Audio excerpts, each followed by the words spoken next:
Shalom, Israel. Shalom. My name is SHAMAR to my left. Kwatazah. We apologize for the delay. We had some technical difficulties, but all praise to the Most High. They were able to be sorted out. We're going to jump straight into the lesson. Tonight's lesson is going to be world history according to the Bible. We're going to be going over the Babylonian Captivity. So let's jump straight into it. 2 Kings chapters 20 and verse 16. 2 Kings chapter 20, verse 16. Mm-hmm. And Isaiah said unto Hezekiah, Hear the word of the Lord. Behold, the days come that all that is in thine house, and that which thy fathers have laid up in store unto this day, shall be carried unto Babylon. Mm-hmm. Nothing shall be left, said the Lord. Uh-huh. And of thy sons that shall issue from thee, which thou shalt beget, shall they take away. And they shall be eunuchs in the palace of the king of Babylon. So the Most High gave a prophecy. He said, look, tell him, everybody, or all of you guys are basically going to go into captivity, and thy young men are going to be eunuchs in the palace of the king of Babylon. And we're going to show, so I just want you to remember that part, because that's very specific, and that's something that happened word for word. Jump over to chapter 21, start at verse 1. Chapter 21, verse 1. Mm-hmm. Manasseh was 12 years old when he began to reign, and there reigned 50 years in Jerusalem, Mm-hmm. and his mother's name was Hephzibah. And he did that which was evil in the sight of the Lord, after the abominations of the heathen, whom the Lord cast out before the children of Israel. Uh-huh. For he built up again the high places which Hezekiah his father had destroyed, and he reared up altars for Baal, and made a grove, as did Ahab king of Israel, and worshipped all the host of heaven, and served them. Drop down to verse 6. Verse 6, and he made his sons pass through the fire, and observed times, and used enchantments, and dealt with familiar spirits and wizards. He wrought much wickedness in the sight of the Lord, to provoke him to anger. So this was one of the kings of Israel. So if he was the king doing all these things, imagine how the people were operating. This was the king, and he reigned for 55 years. This is how he was moving. He was doing much wickedness before the Most High. Drop down to verse 12.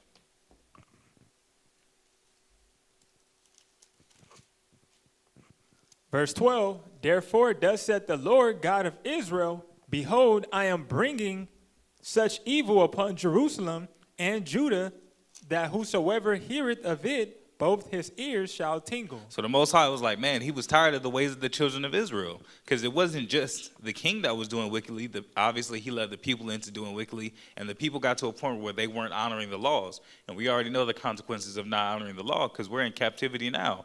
They go into captivity. So the Most High said, I'm going to carry you away into Babylon. And then he says, I'm going to bring such a bad destruction unto Israel that anyone that hears it, both his ears shall tingle. Go ahead. And I will stretch over Jerusalem the line of Samaria and the plummet of the house of Ahab, and I will wipe Jerusalem as a man wipeth a dish, wiping it and turning it upside down. Mm-hmm. And I will forsake the remnant of my inheritance, and deliver them into the hand of their enemies, and they shall become a prey and a spoil to all their enemies. Uh-huh. Because they have done that which was evil in my sight, and have provoked me to anger since the day their fathers came forth out of Egypt, even unto this day. So the Most High was saying he was tired. He's like, man, they keep doing wrong. I gave them the opportunity. I made a covenant with their fathers. I set them up in their land. And he even said, verse 7 and 8, he was verse 8, neither will I make the feet of Israel move any more out of the land which I gave their fathers, only if they will observe to do according to all that I have commanded them, and according to all the law that my servant Moses commanded them. So the Most High was saying, it's not like I want to do these things. I wanted to put y'all in your land and for you guys to be able to thrive and build. But because the children of Israel kept falling into wickedness and kept doing evil in the sight of the Lord, the Most High was like, you know what? I'm about to bring forth judgment. That judgment is going to have to come forth. And he said, it's going to be so bad. Go ahead to Ezekiel chapter 17. He said, it's going to be so bad. Anybody that hears of it, both their ears are going to tingle.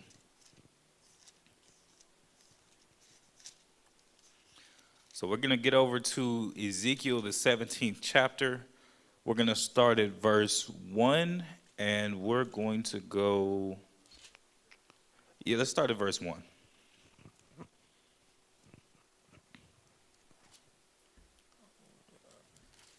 Ezekiel chapter 17, verse 1. And the word of the Lord came unto me, saying, Son of man, put forth a riddle and speak a parable unto the house of Israel. And say, Thus saith the Lord God, a great eagle with great wings, long-winged, full of feathers, which had diverse colors, came unto Lebanon and took the highest branch of the cedar. He cropped off the top of his young twigs and carried it into a land of traffic. He set it in a city of merchants.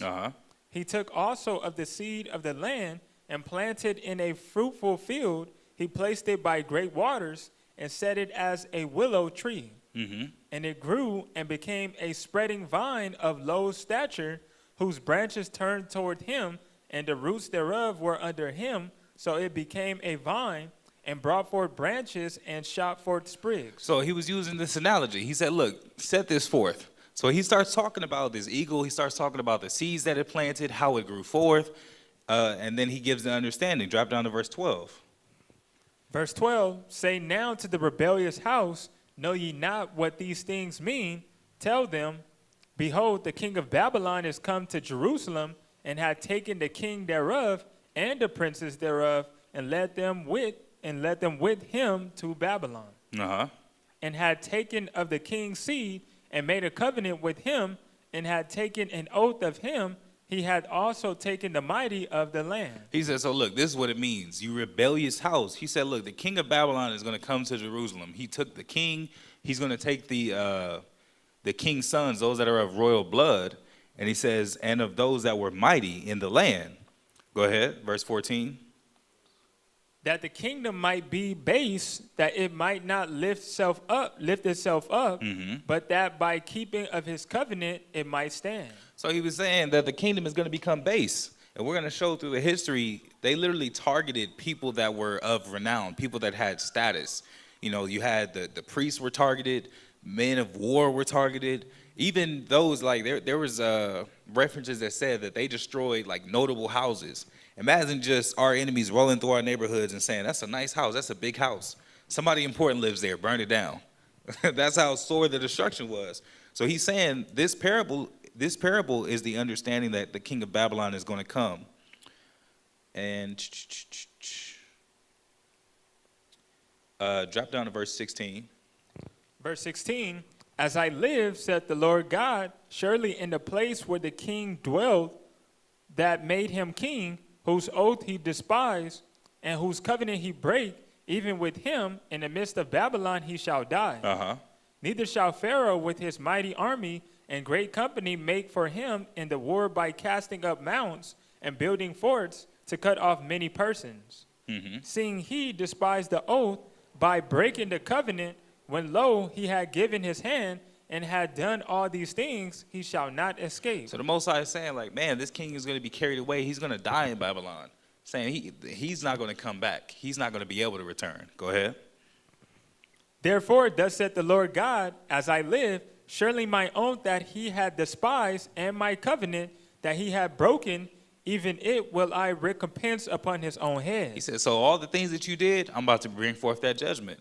Because the scriptures say we all receive recompense of our actions, whether it's good or whether it's evil. So because the king was doing evil, the people were doing evil, the nobles were doing evil, there was a lot of wickedness that was happening in Israel at the time. Scriptures say as the leader of the people, the rest of the people are going to do the same thing. They're going to follow after that leader and take on those mannerisms. So when Hezekiah was being wicked, that's the same thing that happened to all the people. He built temples to other gods. He set up groves, set up images. He had a lot of things that he brought forth himself to bring the children of Israel into wickedness. So the children of Israel had access easily to all these other gods. Imagine you teaching your children about the Most High, the Yahweh, the God of our people, and then right next door you got this big image that gets set up. They'd be like, well, we've never seen the Most High, but we see this. And you see all these other people that are gathered around about it. So the people went into wickedness. The people were being influenced by the ways of the king. And the Most High said, you know what, because of all these things that keep reoccurring, he keeps breaking my covenant, there's going to be a judgment that's brought forth. Where verse you at? Verse 20. Con, go ahead. Verse 20, and I will spread my net upon him, and he shall be taken in my snare, and I will bring him to Babylon, and will plead with him there for his trespass, that he had trespassed against me. He said, I'm going to plead with him there. Once he's in captivity and he starts to see I'm not playing, he said, then we can have a conversation. It's pretty much saying, like, once he's in this situation and he's going to take these things seriously, he's going to start to get it. Just like how the scriptures say, many, they will learn it through torments. It's like, once you're in captivity, that's when you're going to start to remember. You're going to start to reason. Go ahead. And all his fugitives with all his bands shall fall by the sword, and they that remain shall be scattered towards all winds, and ye shall know that I, the Lord, have spoken it. So he said, everybody that's with them, they're going to fall by the sword, and everybody that's left, they're going to get scattered. So it was going to be a really bad destruction. It was something that was coming to the land of Israel that the Most High said is, it's going to be thorough. When you see what happened, it ain't nothing. It's no kind of way that you can argue or reason. You're going to know it was the Most High. You're going to know there was some aspect of there was a divine intervention that took place because of how sore the destruction was going to be. Let's go over to Jeremiah chapter 34. Most High was saying, man, I'm about to make an example out of Israel. They continue to offend. They continue to sin. And it wasn't just Hezekiah, because we know, and we did a lesson not too long ago talking about all the kings, king after king after king. Hezekiah came up. He did, and mind you, he came from a righteous man. He had a righteous father. He did contrary to the ways of his father. So he started undoing his father's work. Then his son came up, started doing wickedness. And it's just, they continued and continued. They set up other gods. It said Hezekiah shed innocent blood very much. Many people, anybody that got in his way, spoke against him. There's a number of reasons, but he put to many people that were innocent to death over and over. So he had many sins before the Most High. And the Most High was saying, man, it's not going to slide. Jeremiah 34 started verse 1. Jeremiah chapter 34, verse 1. Mm-hmm. The word which came unto Jeremiah from the Lord when Nebuchadnezzar, king of Babylon, and all his army, and all the kingdoms of the earth of his dominion, and all the people fought against Jerusalem, and against all the cities thereof, saying, Thus saith the Lord, the God of Israel, Go and speak to Zedekiah, king of Judah, and tell him, Thus saith the Lord, Behold, I will give this city into the hand of the king of Babylon, and he shall burn it with fire. So he said, go tell Zedekiah, this city's about to get destroyed. This battle that you guys are facing, he said, know now you're going to lose it. He said, and the city is going to be burned with fire. Go ahead. And thou shalt not escape out of his hand, but shalt surely be taken and delivered into his hand, and thy eyes shall behold the eyes of the king of Babylon, and he shall speak with thee mouth to mouth, and thou shalt go to Babylon. Uh-huh. Yet hear the word of the Lord, O Zedekiah, king of Judah, Thus saith the Lord of thee, Thou shalt not die by the sword. So he said, you're not going to die through the sword, but go ahead. But thou shalt die in peace, and with the burnings of the fathers the former kings which were before thee. So shall they burn odors for thee, and they will lament thee, saying, Ah, Lord, for I have pronounced the word, saith the Lord. Then Jeremiah the prophet spake all these words unto Zedekiah, king of Judah, in Jerusalem. So he was saying, you're not going to die by the sword. This battle that's going to take place, even though the city's going to be completely destroyed, you're going to be bound. You're going to be bound and you're going to be taken to the king of Babylon. You guys are going to speak face to face. Most High was telling them everything that was getting ready to happen. Go ahead. When the king of Babylon's army fought against Jerusalem and against all the cities of Judah that were left, against Lachish and against Azekah, for these defense cities remained of the cities of Judah. This is the word that came unto Jeremiah from the Lord after that the king Zedekiah had made a covenant with all the people which were at Jerusalem to proclaim liberty unto them. That every man should let his manservant and every man his maidservant, being in Hebrew or in Hebrewess, go free, that none should serve himself of them to wit of a Jew his brother. So he was telling them it's because you guys weren't honoring this law. Now let's go over real quick to Leviticus chapter 25. This is one of the laws. This is called the year of Jubilee. I'm just going to touch it real fast so we get an understanding, because he said of the other nations we could have servants. If they lived and died in our hands, there was no problem. But if you had a situation where you had an Israelite, let me see. If you had a situation where you had an Israelite, they couldn't remain captives or servants their entire lives. So if you had a brother that offended against you, say he, stole 5 oxen. Scriptures say that he has to restore unto thee double, right? But he didn't have any money. He didn't have the finances to be able to restore what he had actually stolen. He could then at that point be sold as a manservant to pay off the debt. It's that same concept that you see in old 90s movies, early 2000 movies. You try to dine and ditch, somebody gets caught, and then they got to wash dishes. You literally have to work off your debt. Leviticus chapter 25 and let's start at verse 9. Leviticus chapter 25, verse 9. Then shalt thou cause the trumpet of the Jubilee to sound on the 10th day of the 7th month, and the day of atonement shall ye make the trumpet sound throughout all your land. And ye shall hallow the 15th year, and proclaim liberty throughout all the land unto all the inhabitants thereof. It shall be a jubilee unto you, and ye shall return every man unto his possession, and ye shall return every man unto his family. I'm sorry, jump up to verse 3. Verse 3, 6 years thou shalt sow thy field, and 6 years shalt thou prune thy vineyard, and gather in the fruit thereof. But in the 7th year shall be a Sabbath of rest unto the land, a Sabbath for the Lord. Thou shalt neither sow thy field nor prune thy vineyard. So it was every 7 years a cycle, just like how we have the Sabbath on the 7th day, right? 6 days you get to work, you do all your business, buy, sell, cook, but the 7th day is hallowed, and that's the day that we're supposed to be honoring the Sabbath. That's the day that's separated from the other days. In the same sense, the 7th year. So if you had a plot of land, you could farm, plow, do whatever you wanted to do for them 6 years. But that 7th year was the year of Jubilee. That was the year that the land got rest. And if there was a Hebrew servant who had been sold by this point, he would be released during that 7th year called the year of Jubilee. So let's go back to Jeremiah 34. So he was saying, every man should let his servant and every man his maidservant, being in Hebrew or a Hebrewess, go free. It was the year of Jubilee. And the Most High was telling the people, everybody that has a Hebrew servant, male or female, it's time to let them go. They've served their terms. They're supposed to be released because that's within the law. Read verse 10. Verse 10, now when all the princes and all the people which had entered into the covenant heard that every one should let his manservant and every one his maidservant go free, that none should serve themselves of them anymore, then they obeyed and let them go. So initially, they were like, all right, we understand that this is a law. The Most High has commanded it. We're going to let them go. Go ahead. But afterwards, they turned. But then they had a change of heart.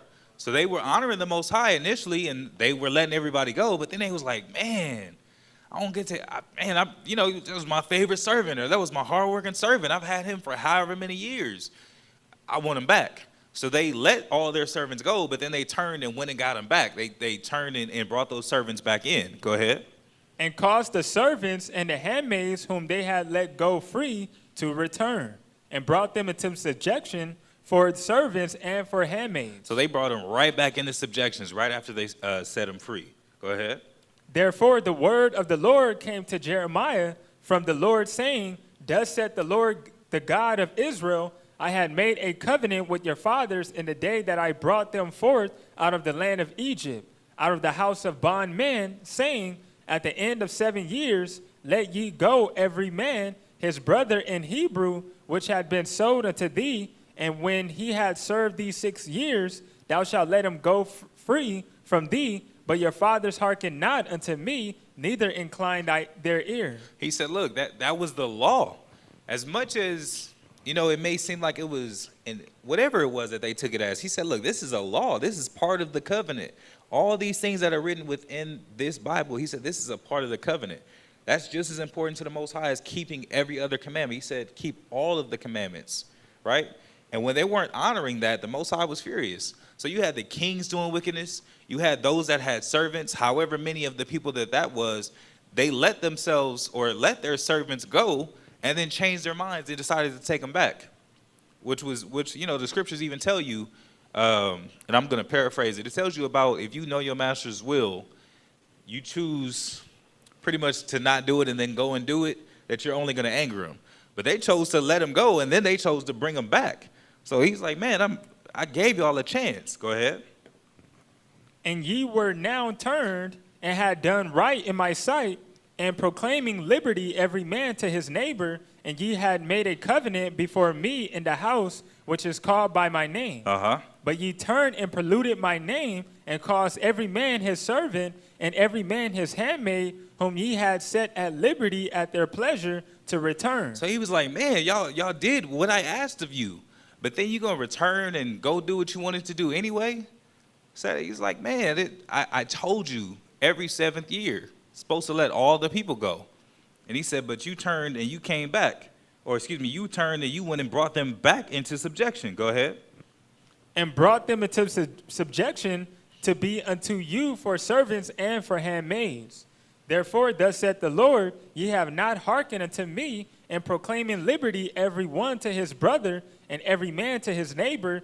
Behold, I proclaim a liberty for you, said the Lord, to the sword, to the pestilence. Hold on. He said, because y'all didn't free your people, I commanded you to do that. He said you wouldn't give them liberty. He said, I got a liberty for you. I'm going to give you freely of these things. To the sword, to the pestilence, and to the famine.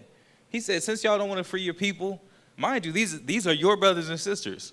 This really stands to benefit us more than the Most High. The Most High put, that stands to benefit us, and we were being oppressors of our own people. The Most High said, don't worry about it. I'm going to give you freedom, all right? Freedom of the sword, freedom of pestilences, and freedom of famine. Go ahead. And I will make you to be removed into all the kingdoms of the earth. He said, and y'all are going into captivity. So we see across the board, from the kings to the nobles, the people who had servants, Israel was in a time of wickedness. Israel, we were in our land. We were in our land, but we were not honoring the commandments of the Most High. Go ahead. And I will give the men that have transgressed my covenant, which have not performed the words of the covenant which they have made before me, when they cut the calf in twain and passed between the parts therein. The princes of Judah and the princes of Jerusalem, the eunuchs and the priests, and all the people of the land which pass between the parts of the calf. I will even give them into the hand of their enemies. He said the princes of Judah, the princes of Jerusalem, the eunuchs, and the priests. So it was everybody that was notable. There was, these are really supposed to be the people with the backbone of the society, right? Because when people are looking, even no different than what we have today, you look at celebrities, they're highly influential, even though they're regular people, even though they may not be highly intelligent or whatever the case may be, people know them. They know of them. They aspire to be like them. So all these people were the backbone of the nation, and they were supposed to be the ones that would be examples unto the rest of the people. The princes, the priests, all these people that were of renown, they were supposed to be examples. And the Most High was like, man, I can see that you guys aren't even honoring my law. So because you've done that, he said, I'm going to bring forth these judgments. Israel continued to sin. Go ahead. I will even give them into the hand of their enemies and into the hand of them that seek their life, and their dead bodies shall be for me unto the fowls of the heaven and to the beasts of the earth. So he was like, man, y'all are going to get destroyed so bad, there's going to be nobody to bury you. When somebody dies, when they're out in the field, they're just going to get picked at by the birds. They're going to be eaten by the wild animals that come along and feast on their carcasses. That's how bad the Most High was frustrated and angry at Israel, because we were not upholding the law. We weren't honoring his commandments. We weren't honoring the covenant. Go ahead. And Zedekiah, king of Judah, and his princes will I give into the hand of their enemies, and into the hand of them that seek their life, and into the hand of the king of Babylon's army, which are gone up from you. Behold, I will command, said the Lord, and cause them to return to the city, and they shall fight against it, and take it, and burn it with fire, and I will make the cities of Judah a desolation without an inhabitant. Come on, let's go over to 2 Kings chapter 24. So we see, and we didn't get too much in depth with the history of the kings, but go back and read 2 Kings 24, 25. What else did we get? Read about Hezekiah and his lineage after him. All the kings, it seems like all the kings except for Josiah was notable, right? Josiah, when he learned about the law, he chose to turn. And the Most High was like, yeah, I see everything that Josiah did, but it's already been so much damage that this can't be turned. So it's already too far gone. This judgment is going to be brought forth. So the kings were doing wickedly for their terms. Kings weren't even dying. You know, some of the kings were murdered for political power. So Israel, everybody was just doing what they wanted to do. Everybody was doing what was convenient, and nobody was honoring the Most High and what they were doing. From the kings to the nobles, they weren't freeing their people. There was a lot of wickedness that was taking place in Israel. So the Most High was like, all right, no problem. There's going to be pestilences. There's going to be a famine. There's going to be the sword. You guys are going to start losing battles, and you're going to be carried away captive by the king of Babylon. All these things are going to happen because of all the wickedness that was taking place in Israel. So we're going to read in the scriptures where these things actually came to pass. 2 Kings chapter 24 and start at verse 1. 2 Kings chapter 24, verse 1. In his days, Nebuchadnezzar, king of Babylon, came up, and Jehoiakim became his servant 3 years. Then he turned and rebelled against him. And the Lord sent against him bands of the Chaldees, and bands of the Syrians, and bands of the Moabites, and bands of the children of Ammon, and sent them against Judah to destroy it, according to the word of the Lord, which he spake by his servants, the prophets. So he said bands of the Chaldees, the Syrians, the Moabites, the children of Ammon. There were so many people. He said, look, this is going to happen. Now it's actually coming into fruition. Go ahead. Surely at the commandment of the Lord came this upon Judah to remove them out of his sight for the sins of Manasseh, according to all that he did. So he said, according for the sins of Manasseh. That was what we read about earlier, how he did 55 years of wickedness.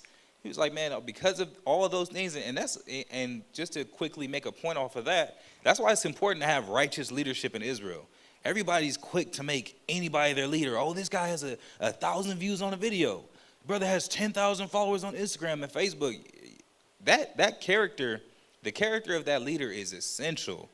The character of that leader can really be the difference between life and death for the people, because you can be led astray. Everybody's quick to submit. Everybody's quick to jump, or either with a camp or away from a camp. Scriptures say, be continually with a godly man. So we see the results of when a king, the head of the people, is not keeping the commandments, is not honoring the commandments. The Most High it wasn't just him that he led astray. Manasseh didn't just do damage himself. He also did so much damage with the people, killed the innocent. And the Most High brought judgment unto all Israel. Go ahead.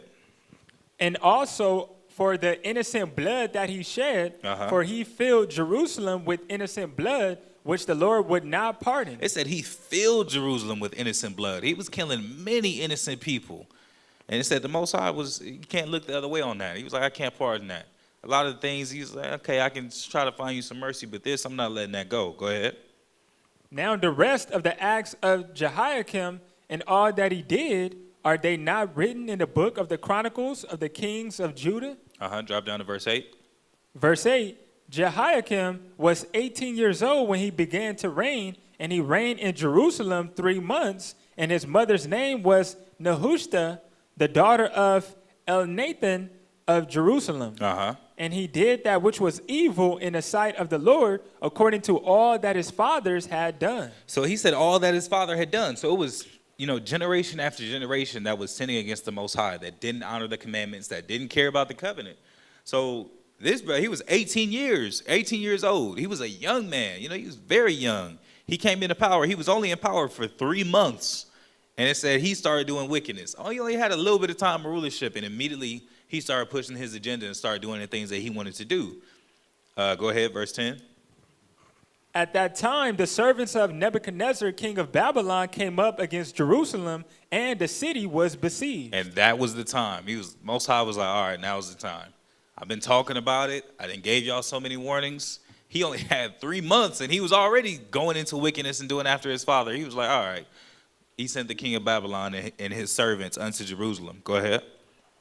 And Nebuchadnezzar, king of Babylon, came against the city, and his servants did besiege it. And Jehoiakim, the king of Judah, went out to the king of Babylon, he and his mother and his servants and his princes and his officers. And the king of Babylon took him in the 8th year of his reign. And he carried out thence all the treasures of the house of the Lord and the treasure of the king's house, and cut in pieces all the vessels of gold which Solomon, king of Israel, had made in the temple of the Lord, as the Lord had said. So he started destroying even the things that were in the temple. They took some of them and they cut things into pieces. Like, if I can't take it, I'm just going to destroy it. Cut it up into little pieces to where it no longer has it's marred. The perfection thereof is destroyed. It's no longer something that you can use or can be set up. Go ahead. And he carried away all Jerusalem and all the princes and all the mighty men of valor, even 10,000 captives, and all the craftsmen and smiths. None remains. Isn't that what the Most High said he was going to do? He said, I'm going to take away the princes, the eunuchs, the priests. He said, I'm taking everybody that's of renown, of pretty much what you would really call the backbone of Israelite society, those that taught the law. That's the first thing that's big in Israelite society. That's the pinnacle of Israelite society, is our law and our connection with the Most High. So he said, man, I'm going to take away the priests. There's going to be no more connection. How often do we see in the scriptures where somebody had a question, somebody, they needed to understand judgment? They would go where? They would go to the Most High. They would proclaim a fast or ask a priest, and they would seek answer of the Most High. If you no longer have those people, you are literally severed. Your connection with the Most High is severed, right? Then they took out the vessels. They took the princes and the mighty men of valor. So you no longer have the connection with the Most High. You don't have the vessels in the temple, which is obviously financial gain and money, and the things that were holy unto the Lord. You no longer have, he said, the men of valor, the men that are ready for war. You no longer have those things. They were all carried away captive. And it says, and the craftsmen and smiths. So look how quickly society would crumble if everybody that created products, they made weapons, they made plowshares. A blacksmith is used for a number of things. He's an iron worker. He's a metal worker. So think about if you didn't have any smiths in a nation, how quickly that nation would run out of resources, be unable to produce resources, or be able to even fight because there's nobody that's able to make armor. That comes from a blacksmith, right? Gardening tools, a blacksmith. What's that thing that's carried behind oxen? A yoke, to plow the land. Blacksmiths. All those things were lost because they were no longer in the land, right? Go ahead. None remain save the poorest sort of the people of the land. He said, none remain save the poorest sort. Those that really couldn't do anything or they couldn't carry the land on their own. He said it was laid, and he said there would be no inhabitant, right? He said only the poorest sort of the people remain. Go ahead. And he carried away Jehoiakim to Babylon, and the king's mother, and the king's wives, and his officers, and the mighty of the land, those carried he into captivity from Jerusalem to Babylon. And all the men of might, even 7,000, and craftsmen and smiths 1,000, all that were strong and apt for war, even them the king of Babylon brought captive to Babylon. So he said everybody, all the men of war, those that were ready for war, he said he captured all of them. So now what is Israel? It has no army. It has no connection with the Most High, no priests, no teachers of the law, no smiths. This is what the Most High was saying. It's going to be a sore destruction. Now you see the pestilences are going to come because no one can produce food. No one can farm. They don't even have smiths. They can't go to war. They don't have a military. They can't get their connection back because the priests have been taken. He said, man, it's going to be a sore destruction. Go ahead. And the king of Babylon made Mattaniah, his father's brother, king in his stead, and changed his name to Zedekiah. Zedekiah was 21 years old when he began to reign, and he reigned 11 years in Jerusalem, and his mother's name was Hamutal, the daughter of Jeremiah of Libnah, and he did that which was evil in the sight of the Lord. And they still weren't learning. So there were 3 separate sieges, and we're going to switch over to the PowerPoint in just a moment. There were 3 separate sieges. One, I think he said there were 14,000 in the first one, 7,000 in the second one, and he continues to go on. And yet, while this is happening, and Israel is constantly losing the valuable members of society, the king came up and he continues to do wickedness. Go ahead. And he did that which was evil in the sight of the Lord, according to all that Jehoiakim had done. For through the anger of the Lord, it came to pass in Jerusalem and Judah, until he had cast them out from his presence, that Zedekiah rebelled against the king of Babylon. Go ahead. And it came to pass in the 9th year of his reign, in the 10th month, in the 10th day of the month, that Nebuchadnezzar, king of Babylon, came, he and all his host, against Jerusalem, and pitched against it, and they built forts against it round about. So the Most High sent him back in there, right? The Most High kept bringing the king of Babylon, Nebuchadnezzar, against the children of Israel, but we keep saying the children of Israel continue to do wickedly. Go ahead.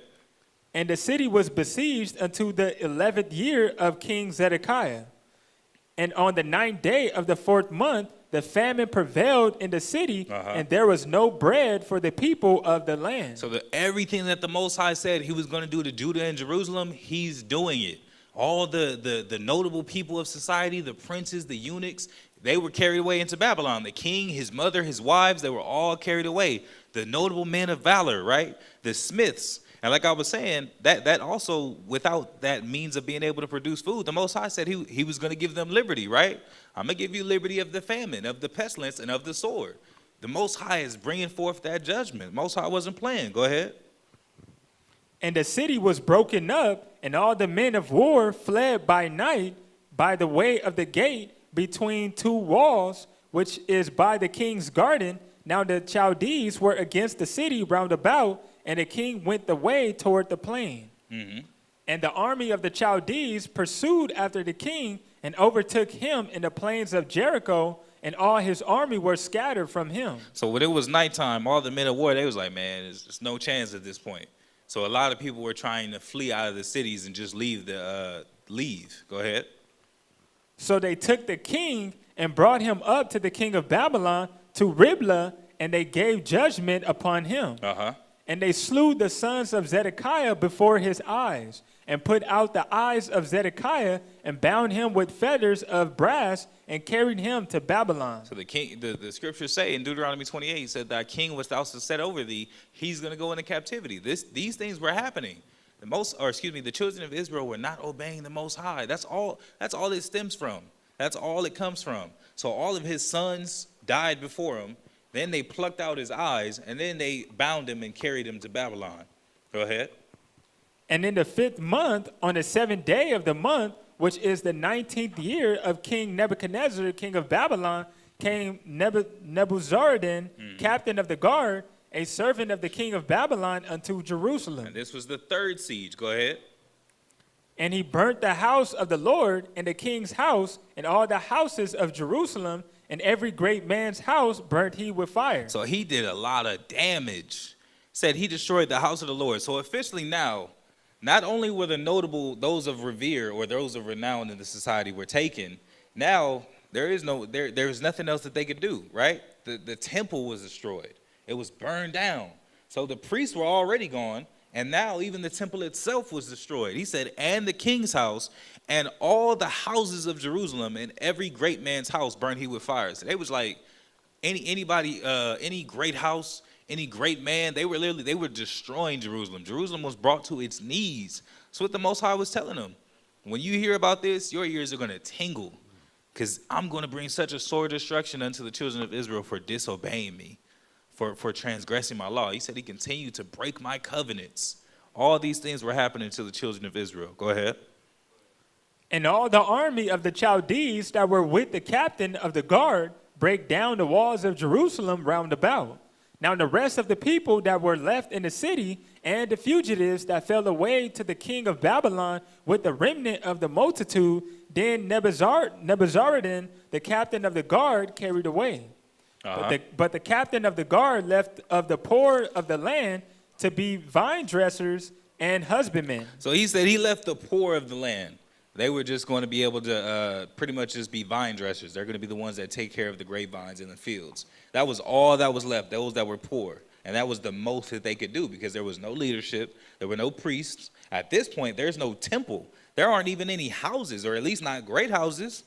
There's nobody that was really left. He said, yeah, he pretty much was like, you can lead these people. They're not really going to be able to do anything. They won't be able to rebuild. They won't be able to restart or build back up. We took the smiths, we took their priests, we burned the houses, we burned the temple. He said, you can leave them. They're of no threat, essentially. Let's switch over to the PowerPoint.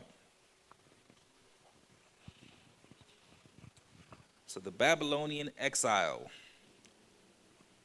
So the first exile, which we read, was in these dates are approximate, was about 605 BC, right? The second exile was around 597 BC. And the third exile, which we just read about, where the temple was inevitably destroyed, was in 586. Let me see. Are you able to read that?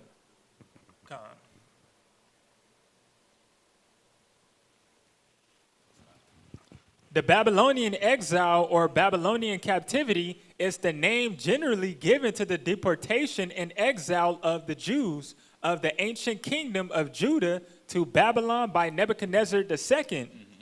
The Babylonian exile is distinguished from the earlier exile of citizens of the northern kingdom of Israel to Assyria around 722 BCE.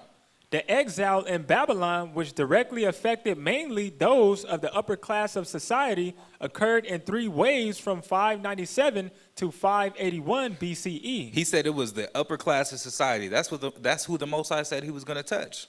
He said the princes, the priests, all these people. He said that, and that's exactly what happened. Go ahead.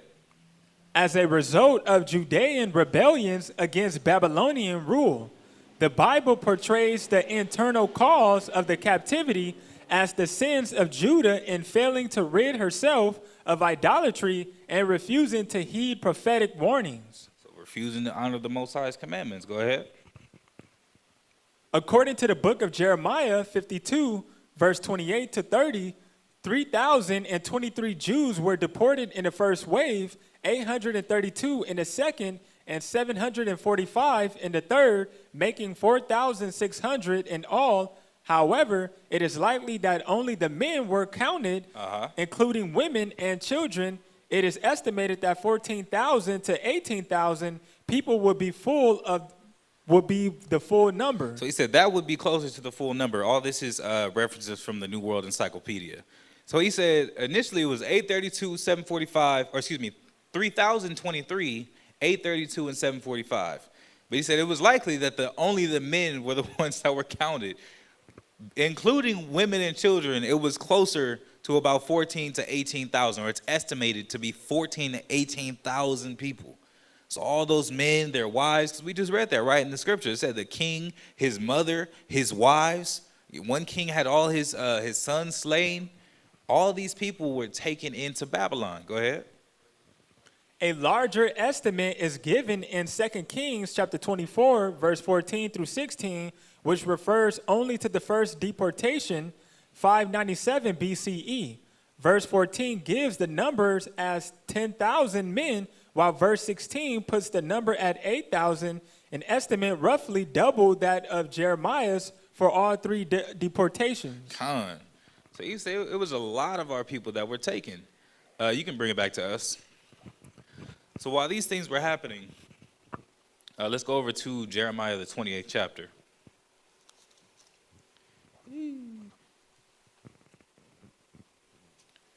Jeremiah 28. We're going to bounce around a little bit on this one, but let's start at verse 1.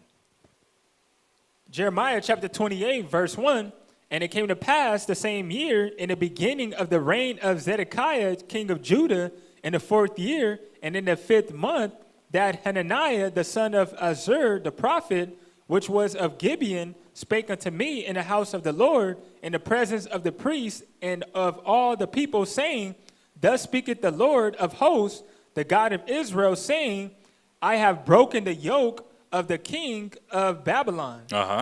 Within 2 full years will I bring again into this place all the vessels of the Lord's house that Nebuchadnezzar, king of Babylon, took away from this place and carried them to Babylon.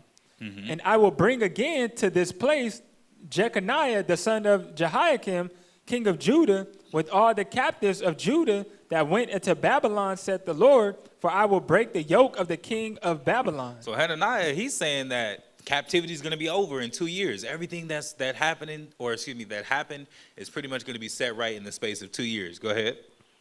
Then the prophet Jeremiah said unto the prophet Hananiah in the presence of the priests and in the presence of all the people that stood in the house of the Lord, even the prophet Jeremiah said, Amen, the Lord do so. The Lord perform the words which thou hast prophesied, to bring again the vessels of the Lord's house and all that is carried away from Babylon into this place. So he was like, man, if it be the Most High's will, all those things are going to happen. Go ahead.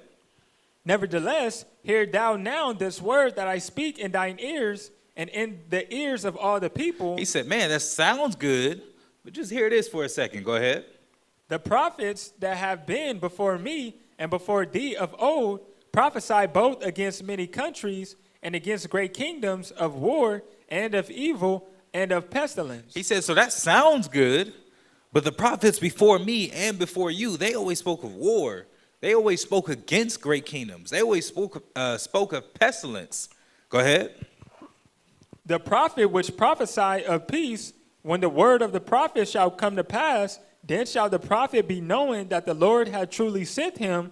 Then Hananiah the prophet took the yoke from off the prophet Jeremiah's neck and brake it. So Jeremiah told Hananiah, he said, man, that sounds good, but all the other prophets prophesied against great kingdoms. They gave warning unto these kingdoms because they spoke of pestilence and the sword. They spoke of how these kingdoms would fall if they didn't repent from their ways. They spoke of those things. He said, now, when a prophet does speak about peace, once it happens, then that prophet can be known. So he's pretty much saying, like, the things that you're saying, until these things happen, don't believe that.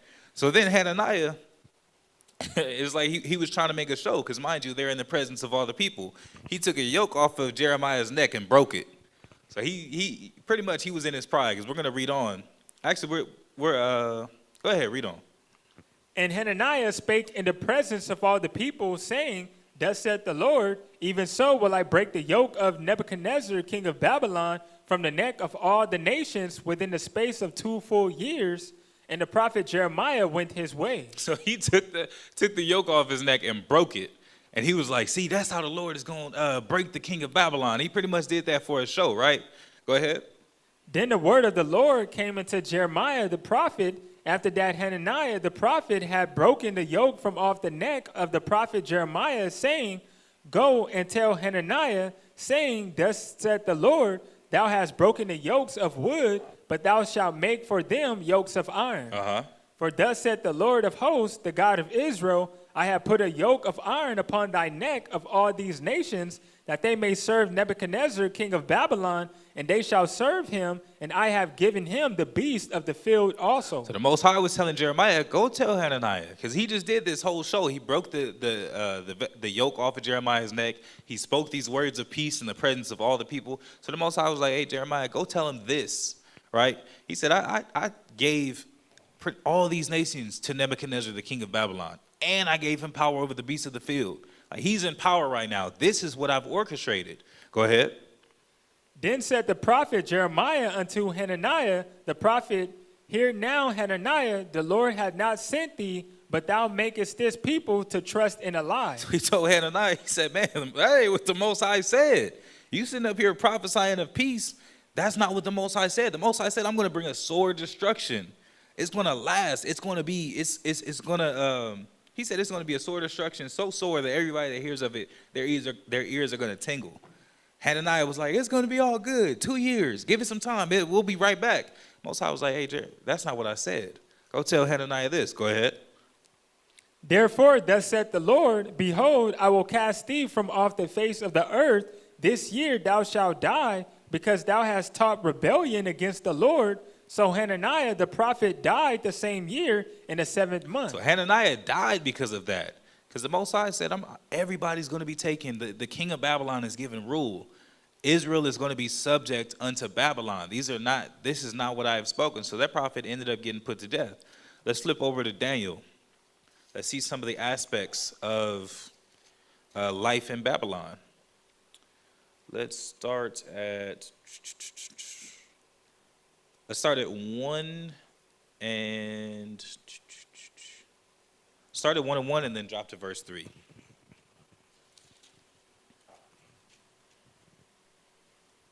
We're going to start at Daniel chapter 1, 1 and 1, and we're going to drop down to verse 3 and 4. Daniel chapter 1, verse 1. In the 3rd year of the reign of Jehoiakim, king of Judah, came Nebuchadnezzar, king of Babylon, unto Jerusalem and besieged it. Verse 3, and the king spake unto Ashpenaz, the master of his eunuchs, that he should bring certain of the children of Israel and of the king's seed and of the princes. And so he says, certain of the children of Israel, the king's seed and the princes. Isn't that what the Most High said he was going to do? He was going to take the eunuchs, take the children of the king, take the princes. Go ahead.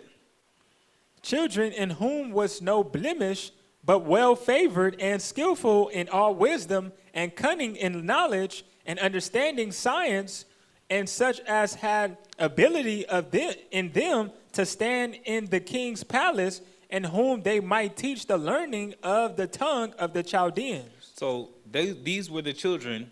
So they were well favored, skillful. They were highly intelligent, right? He said these are the ones that were taken, and they were going to serve in the king's palace. Is that not what the Most High said was going to happen? Let's get over to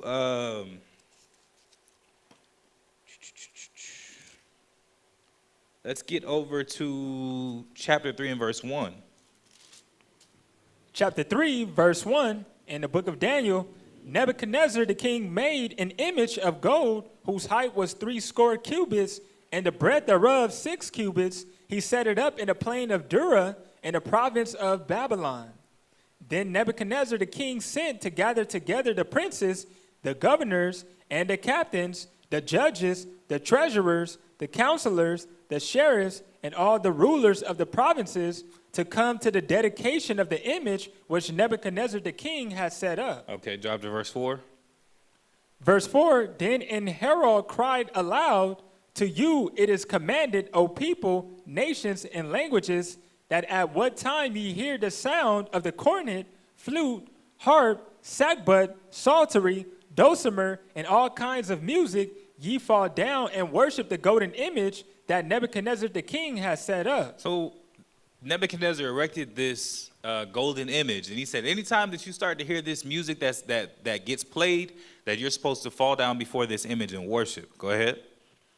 And whoso falleth not down and worship it, shall the same hour be cast into the midst of a burning fiery furnace. And he said, anybody that doesn't honor that, they're going to be cast into the furnace. Go ahead.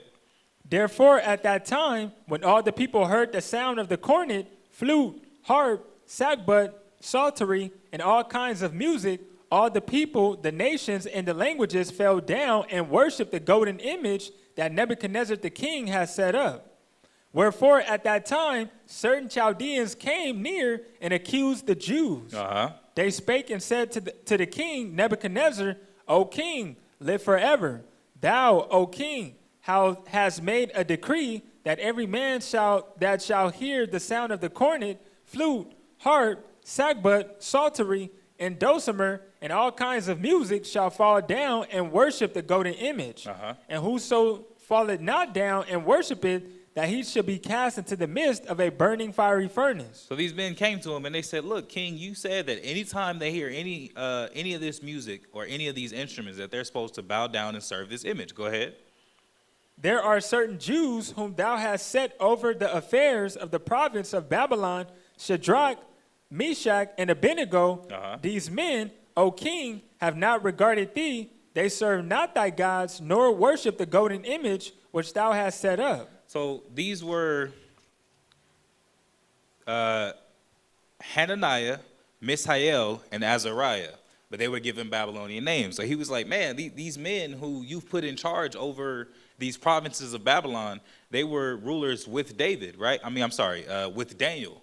These were these were some of the children that were in the king's court that had grown up and they were given positions of authority. And he was like, man, whenever they hear this music, they're not bowing down to worship this image that you set up. Go ahead. Then Nebuchadnezzar, in his rage and fury, commanded to bring Shadrach, Meshach, and Abednego. Then they brought these men before the king. Nebuchadnezzar spake and said unto them, Is it true, O Shadrach, Meshach, and Abednego? Do ye not serve my gods, nor worship the golden image which I have set up? Now if ye be ready, that at what time ye hear the sound of the cornet, flute, harp, sackbut, psaltery, and dulcimer, and all kinds of music, ye fall down and worship the image which I have made. So he was like, man, is it true?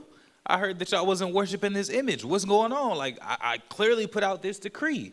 Is it true that you guys aren't doing this? Drop down to verse 17.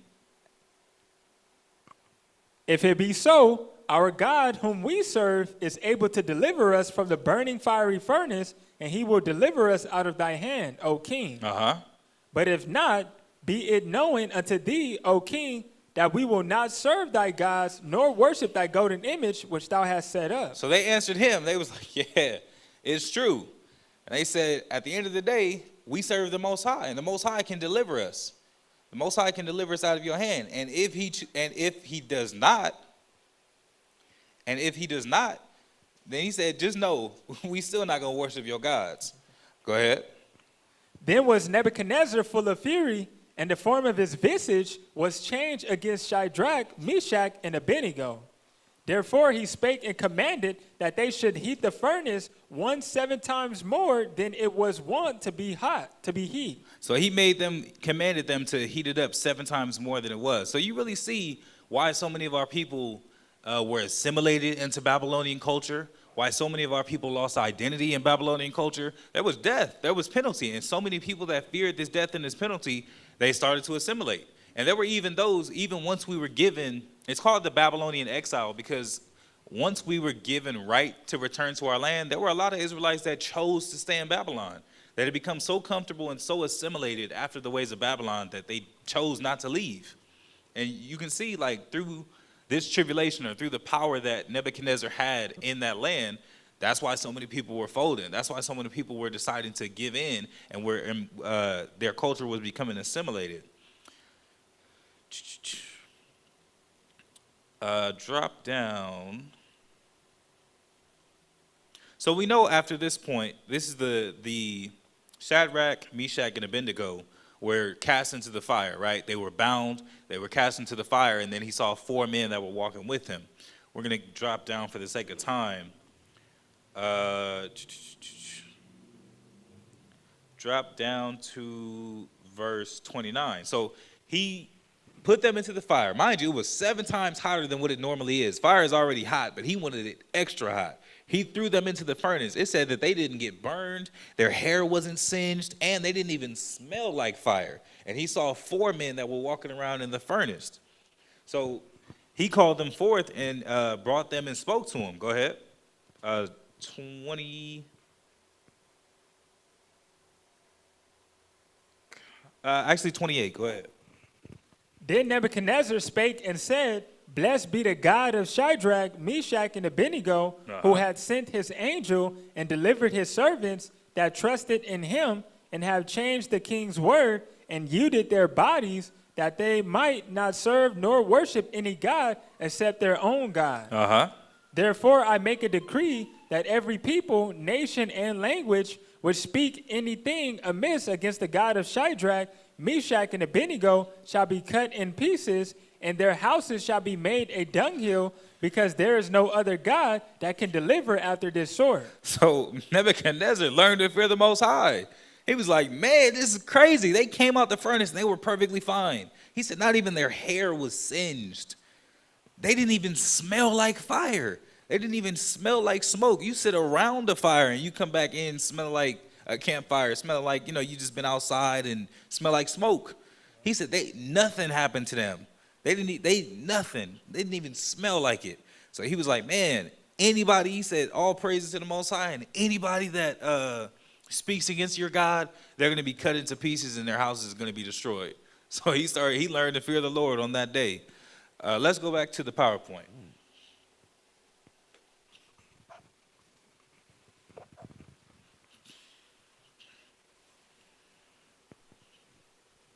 Take us over back to the PowerPoint, Nash.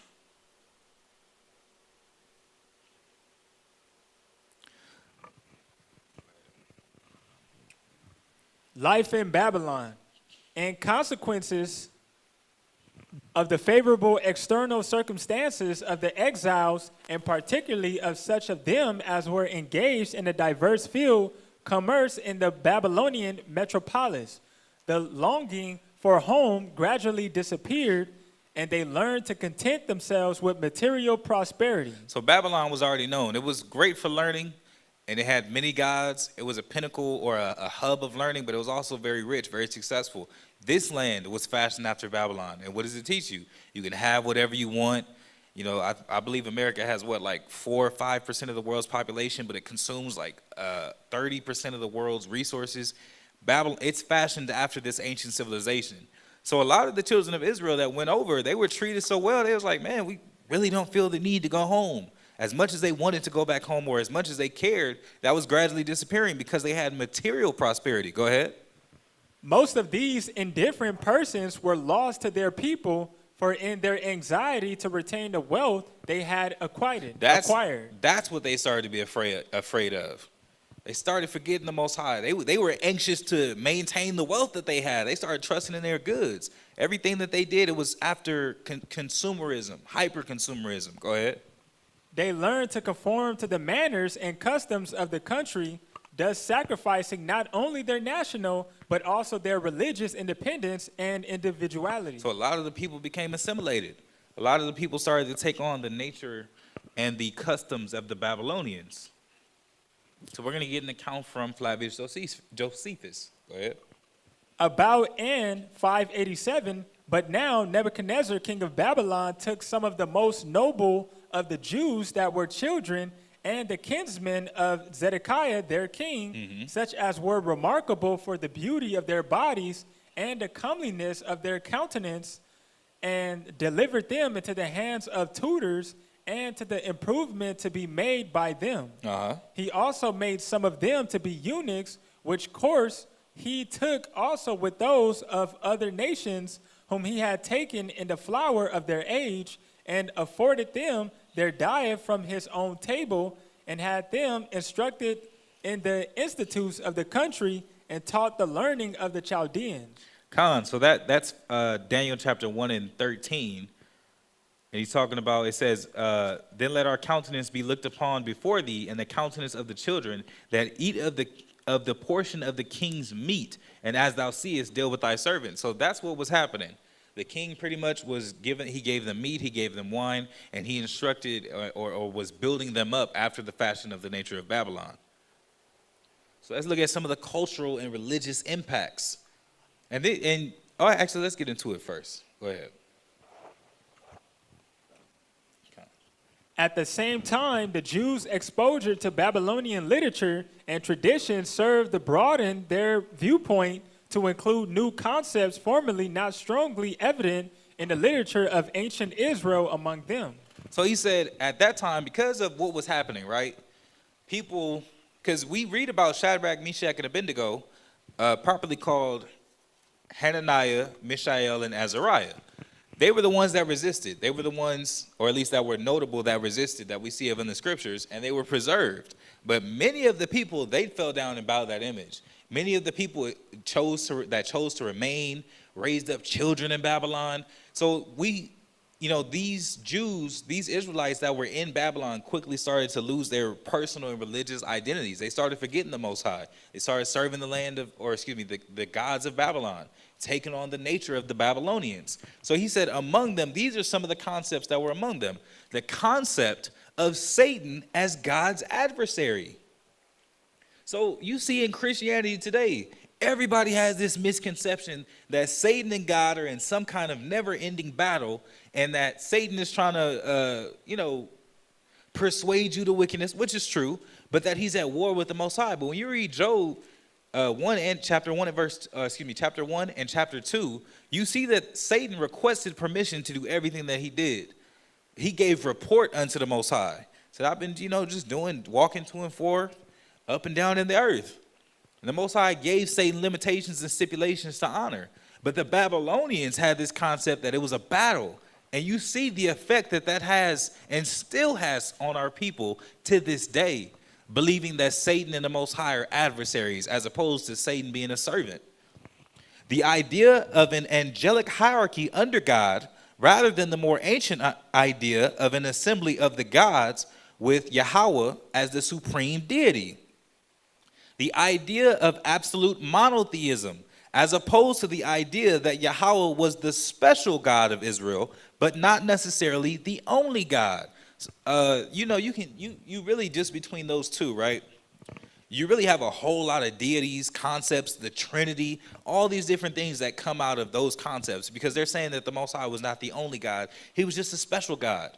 Then they set up Yahweh Shai as a Godhead, saying that he's God and he's also Christ. But he's the king of Israel, but he's also this, and the Holy Ghost being in its own hierarchy. All these things, these concepts were really stemming all the way back to ancient Babylon. And our people still have these things caught up or still are influenced by these things to this day. The related idea of universalism, that not only the Jews, but all people must honor God. The scriptures say he gave his word unto Jacob. He showeth his word unto Jacob. The scriptures were always written by and for Israel.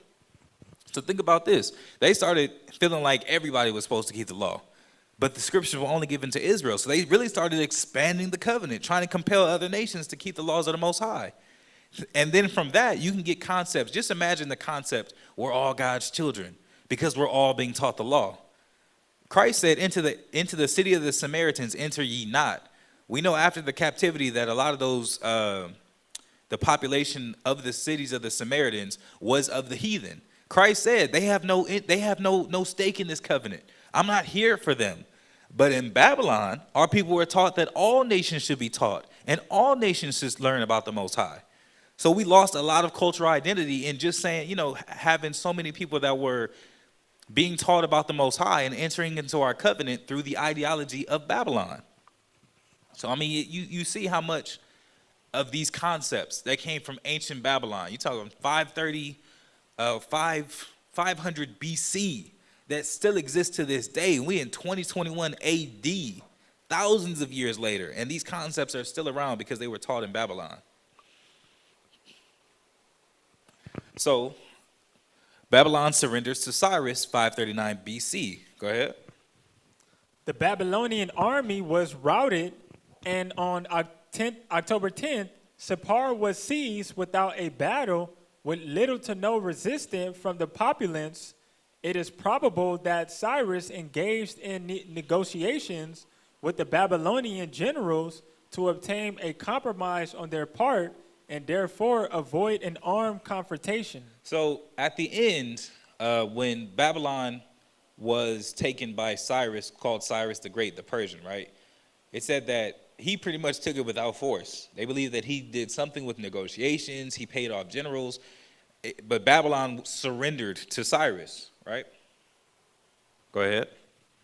After taking Babylon, Cyrus the Great proclaimed himself king of Babylon, king of Sumer and Akkad, king of the four corners of the world, and the famous Cyrus cylinder, an inscription deposited in the foundations of the Esagila temple dedicated to the chief Babylonian god Marduk.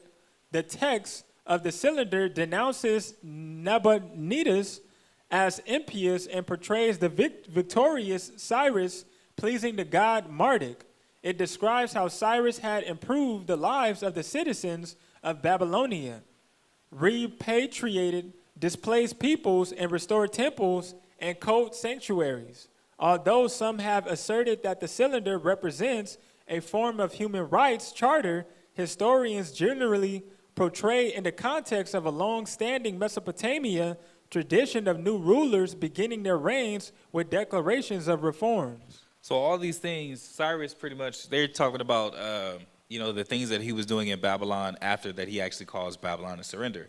I believe this is going to be the last slide, and we're going to get back to some scriptures showing this in the scripts. Go ahead. The return to Zion, Hebrew, refers to the event in the biblical books of Ezra, Nehemiah, in which the Jews returned to the land of Israel from the Babylonian exile following the decree by the emperor Cyrus the Great, the conqueror of the Neo-Babylonian Empire in 539 BCE, also known as Cyrus Edict. Khan. So after all was said and done, oh, you know what? We skipped something. You can bring it back to us, Nash. Let's go over to Daniel. Let's start at chapter 9.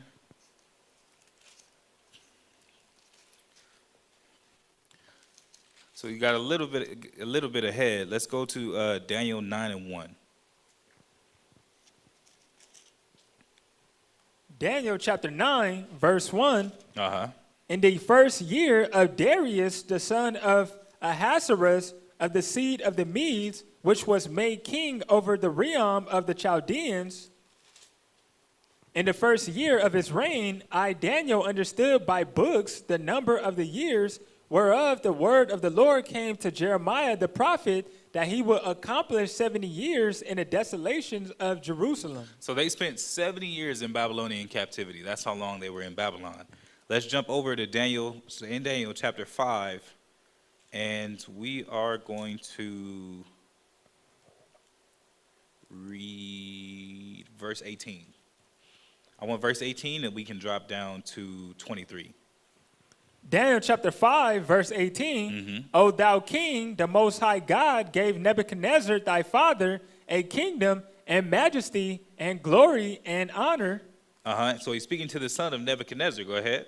Verse 23, but hast lifted up thyself against the Lord of heaven, and they have brought the vessels of his house before thee, and thou and thy lords, thy wives, and thy concubines have drunk wine in them. So he was like, man, he says in verse 22, and thou his son, O Belshazzar, has not humbled thine heart, though thou knewest all this. So he was like, man, he was pretty much giving him the history. You already understood how your father came into power, what he's been doing. You know these things. And he said, but knowing these, you chose not to humble yourself. You were lifted up against the Lord of heaven, talking about the Most High. He said, you brought the vessels of his house before thee. Your lords, your wives, and your concubines have drunk wine in them. So they took all these vessels out the temple. They took all these things that were important, the bowls, the cups, the things that were hallowed, and they was using them to drink wine out of. They didn't regard it at all. Go ahead.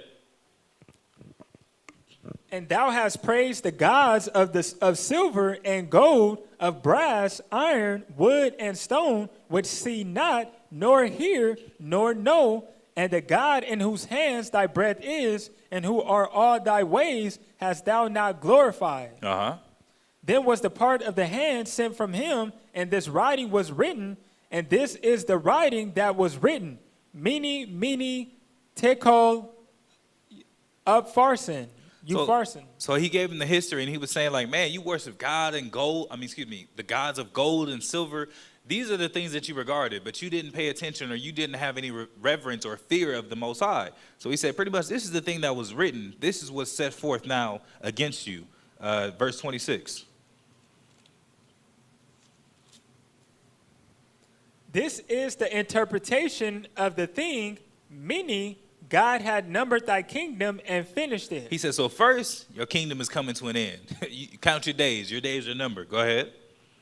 Tekel, thou art weighed in the balances and are found wanting.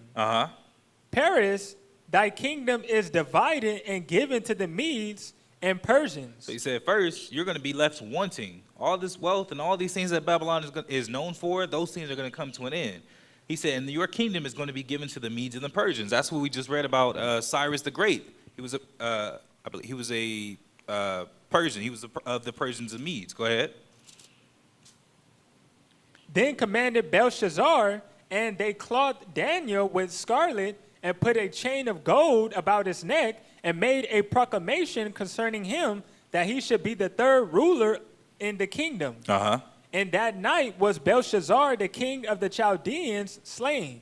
And Darius the Median took the kingdom, being about 62 years old. So that night, that very same night that prophecy or that judgment was given to him, he was killed. And it said, and then Darius is the one who came up after that. And we read just a moment ago how he subdued Babylon. Pretty much Babylon surrendered to him at that point. Most High already said, your days are numbered. Little did he know it was that day. So you're done. So then Darius came up and established his decree. Let's go over to Ezra chapter 1 and verse 1. So at this point, the children of Israel were in Babylon. They were going through all these things. They suffered assimilations. They were compelled to worship other gods. Many of them actually bought into the ideologies of Babylon, and they really just wanted to maintain the wealth that they had. They wanted to maintain the lifestyle they became accustomed to. I'm sorry, I said Darius. I meant Cyrus. Cyrus the Great. So at this point, Cyrus is in power. And then Cyrus gave the decree that the children of Israel could return. Ezra chapter 1, start at verse 1. Ezra chapter 1 and verse 1. Now in the first year of Cyrus, king of Persia, that the word of the Lord by the mouth of Jeremiah might be fulfilled, the Lord stirred up the spirit of Cyrus, king of Persia, that he made a proclamation throughout all his kingdom, and put it also in writing, saying, Thus said Cyrus, king of Persia, the Lord God of heaven had given me all the kingdoms of the earth, and he had charged me to build him an house at Jerusalem, which is in Judah. Who is these among you of all his people? His God be with him, and let him go up to Jerusalem, which is in Judah, and build the house of the Lord God of Israel. He is the God which is in Jerusalem. So Cyrus had a way different view, right? Whereas the kings of Babylon were constantly compelling the children of Israel to serve other gods, leave off in their religious identities, take on all these different aspects of knowledge that our people, it said clearly, wasn't in ancient Israelite texts. Cyrus was like, you know what? Y'all need to go back to Israel's. You guys need to build up the temple, rebuild the temple. Go ahead. And whosoever remaineth in any place where he sojourneth, let the men of his place help him with silver and with gold and with goods and with beasts, besides the free will offering for the house of God that is in Jerusalem. He said, go into Jerusalem and build up the temple. And whoever is not going to actually leave, then give your money, give your silver, give your beasts, give anything that you can to be able to assist with the building up of the temple. Go ahead. And whosoever remaineth in any place where he sojourneth, let the men of his place help him with silver and with gold and with golds and with beasts, besides the free will offering for the house of God that is in Jerusalem. Then rose up the chief of the fathers of Judah and Benjamin and the priests and the Levites with all those whose spirit God has raised to go up to build the house of the Lord which is in Jerusalem. And all they that were about them strengthened their hands with vessels of silver, with gold, with goods, and with beasts, and with precious things, besides all that was willingly offered. Also Cyrus the king brought forth the vessels of the house of the Lord, which Nebuchadnezzar had brought forth out of Jerusalem, and had put them in the house of his gods. So Cyrus was pretty much undoing everything that Nebuchadnezzar did. He gave the people passage to be able to turn back to Jerusalem. He gave them right to be able to rebuild the temple. And he took all the things that were in his possession that he knew were taken from the temple, all the things that Nebuchadnezzar had took out of the temple and set up for himself. He gave all those things back to the children of Israel. Go ahead. Even those did Cyrus king of Persia brought forth by the hand of Mithridates the treasurer, and numbered them unto Sheshbazzar, the prince of Judah, and this is the number of them: 30 chargers of gold, 1,000 chargers of silver, 29 knives, 30 basins of gold, silver basins of a second sort, 410, and other vessels of 1,000. All the vessels of gold and of the silver were 5,400. All these did Sheshbazzar bring up with them of the captivity that were brought up from Babylon unto Jerusalem. So he gave all of those things back, allowed them to return and make them passage. He compelled the other people that weren't going to return. That's why it's called the Babylonian exile. It gets the exile because many of the children of Israel chose to remain in Babylon. They didn't even care. At that point, they already had, or they started to accumulate wealth. They had already been so indoctrinated and so destroyed that they didn't really care to return to Israel.